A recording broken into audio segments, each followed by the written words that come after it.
Grabe na talaga ang dinulot ng bagyo dito sa Dubai. Diyos ko, baha pa din ang ilang parte. Pero syempre, walang makakapigil sa akin dahil ako ay patuloy nararampa sa Kulfakan. Babalik po tayo dito. OMG, nakakaloka ang daan. Mapapakanta ka na lang talaga ng tila lilipas din ang ulan. Ganon. Syempre, huminto muna tayo at magcha-chai. Kasi nga, ewan ko ba, may nakita ko dito at favorite ko talaga ang chai. Ayan, bili muna tayo. At in fairness, medyo mahali ka dito, 2 dirhams. Nakarating na nga tayo. In fairness, nakaka-relax dito. Pinuntahan ko po ang Kulfakan Falls. Ito po ay man-made at along ito ng Kulfakan Beach. Napakaganda naman talaga. Kaya naman syempre, mapapa-aura ka talaga ng bonggang-bongga. Bini, pasok! Huwag muna tayong umuwi.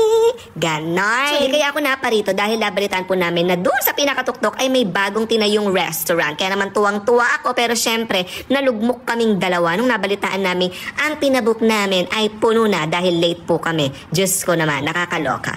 Ayun siya sa pinakatuktok, may restaurant dyan. Dati kasi wala. Ngayon, meron.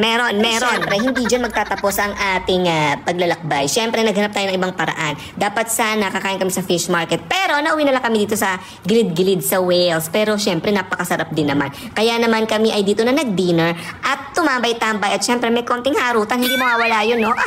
Pumunta po kami dito sa may Kulfakan Beach. Tumambay, tumawid, nagkape sa tabi ng dagat. Yun lang naman ang nangyari. See you in my next vlog!